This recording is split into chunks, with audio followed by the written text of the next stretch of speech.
In this video, I'm going to talk about one of the most confusing topic in PM, difference between risk and issue. Now, I want to clarify everything about risk and issue. I have talked about this in the past, but now I will specifically focus on the comparison and how that can work. So let's start with risk.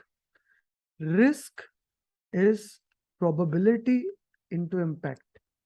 Now, probability can be from 0 to 0.99 if you are taking 0 to 1 scale, or 1 to 100 and 1 to 99.99. It can never be 1 or 100%. It has to be uncertain. It has to be uncertain. That what it defines as risk. Risk, by its definition, is an uncertain event that may or may not happen. Even if something is 99.99, still there's a probability that may not happen. And the second part of the risk is impact. If that thing occurred, what will be the intensity of that? Now, impact can also vary.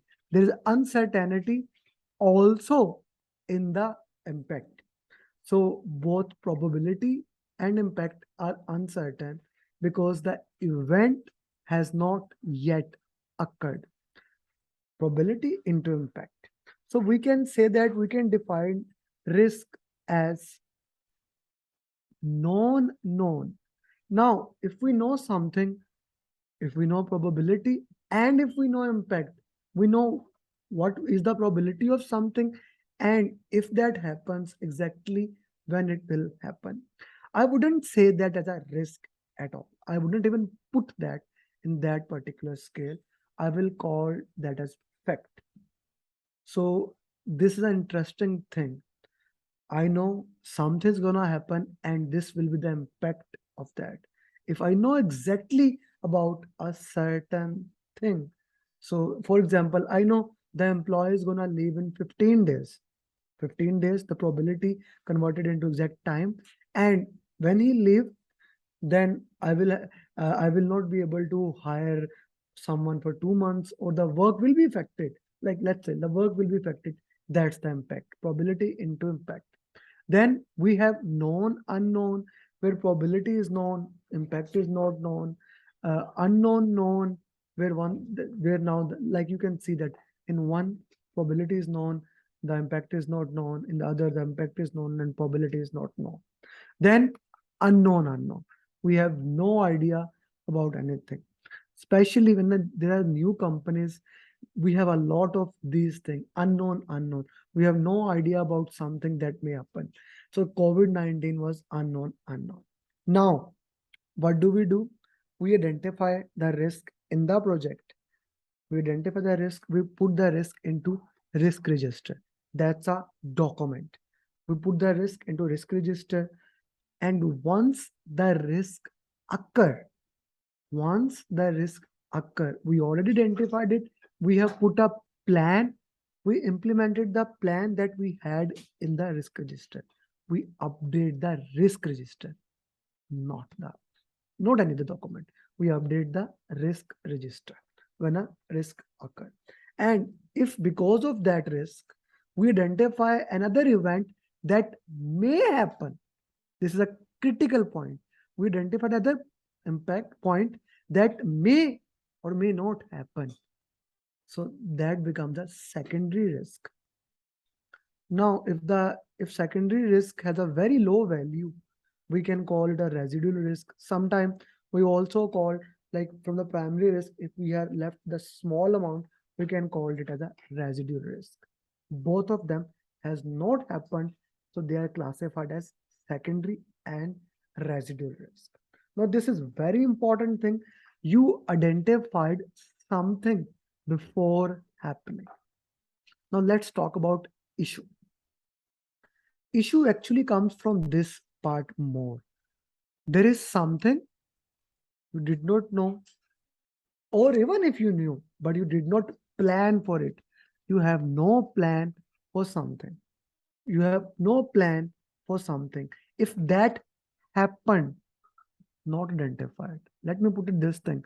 For something to be an issue, it has to pass two filters. First of all, you did not identify it. Secondly, you did not you did not identify means you did not plan it. I would say you did not plan it or identify it. Both can work. And secondly, it has occurred. This is more important. Probability has to be 100%. It has occurred. This is very, very important. Then you put that thing into issue log. You update the issue log and you work into that. Let me give you another scenario. An unidentified risk, an unidentified event, both wording can be used, has been identified. What will you do? Has been identified, not occurred. Has been identified. We put that into the risk register. We rank the risk, prioritize it. We plan for response. And once the risk occurred, the trigger occurred, you implement the risk response. You see you have a secondary risk or a residual risk, you update the risk register. No way in the entire journey of this risk, entire way of this risk, issue log is updated. No. No way what I said, the risk register is only updated. Nowhere here issue log is being updated. Now let's talk about an unidentified event, unplanned event has occurred. It was unidentified and it has occurred. Now we update the issue log. We update the issue log. We do the root cause analysis, why it was not identified before. If needed change request, we raise a change request to handle it. And then we update the issue log. We update the issue log and we do this thing. And of course, then for both of them, in the end, we update them into lesson learn register, then lesson learn repository, and so on. So risk register, issue log, two independent document has no connection. Something, one more time, I'm gonna say it, something that was unidentified, but before occurring, you identify it. Before occurring, you identified it. You update risk register. Something unidentified and it has occurred, you update issue log. I hope this confusion is clear once for all.